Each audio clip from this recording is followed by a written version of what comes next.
एक और बड़ी खबर आपको बता दें, देश की राजधानी दिल्ली में अब लाउड स्पीकर को लेकर दिल्ली पुलिस ने सख्त नियम बना दिए हैं, जिसके तहत अब लाउड स्पीकर और पब्लिक एड्रेस सिस्टम के इस्तेमाल से पहले लिखित अनुमति देना जरूरी है। साथ ही लाउड स्पीकर मुहैया कराने वाले दुकानदार और नगर निकायों की जिम्मेदारी बढ़ा दी गई है। रात के समय लाउड स्पीकर के इस्तेमाल पर प्रतिबंध पहले से भी ज्यादा सख्त कर दिया गया है। इन नियमों के तहत अगर बिना इजाजत लाउड स्पीकर या पब्लिक एड्रेस सिस्टम का इस्तेमाल किया गया तो सख्त एक्शन लिया जाएगा।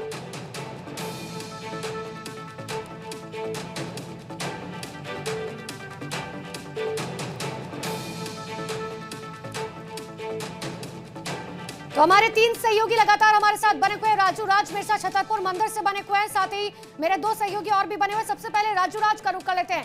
राजू, क्या तस्वीरें हैं, क्योंकि साफ तौर पर ट्रैफिक को लेकर और एयर पोल्यूशन को लेकर, साउंड पोल्यूशन को लेकर जो है ये नियम बनाया गया, वहां से क्या तस्वीरें?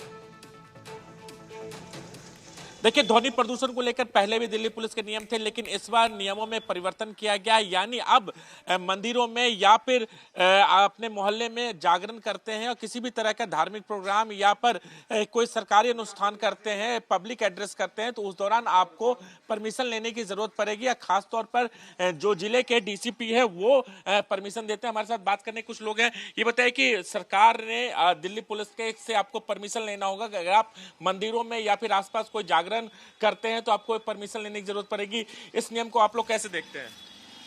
हम इस नियम को अच्छे से देखते हैं कि ठीक है, ये लोगों के लिए फ़ायदा ही है। अगर कोई बुजुर्ग है, किसी को कोई परेशानी है आसपास के लोगों को, तो उनका ध्यान रखा जाए।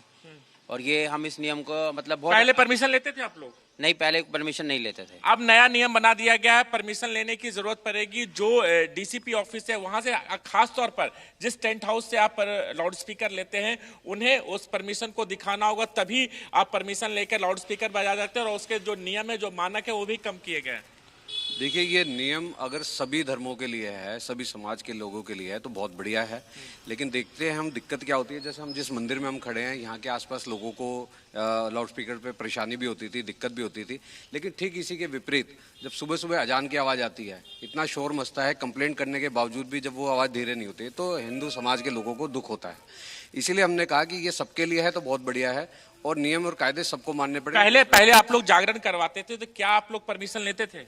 नहीं, हम इंटीमेशन देते थे कि हाँ, इस तरीके का कार्यक्रम है गली में, मोहल्ले में। मैं लाउड स्पीकर की बात कर रहा हूँ। जब लाउड स्पीकर आप लोग लेते थे तो लगा के देते, तो क्या परमिशन लेते थे या नहीं लेते थे? नहीं लेते, कोई परमिशन लेते थे। आप बताइए कि लाउड स्पीकर को लेकर, ध्वनि प्रदूषण को लेकर सख्त आदेश आ गए हैं, अब परमिशन लेने की जरूरत पड़ेगी। देखिए, थोड़ी दिक्कत तो आएगी, क्योंकि पहले तो इंसान मतलब ठीक है, हम लोग लिमिट में ही करते थे। हर सिक्के के 2 पहलू होते हैं, कुछ अच्छाइयाँ हैं तो कुछ बुराइयाँ भी है। परमिशन लेने में दिक्कत आएगी, करने में। पहले तो इंसान का जब मन होता था तो प्रोग्राम कर लेते थे। वैसे तो फायदा है, सभी माने तो फॉलो करे तो। सभी माने तो फॉलो करे तो। आप बताइए कि पहले परमिशन लिया जाता था, अब परमिशन की जरूरत खास तौर पर पड़ जाएगी।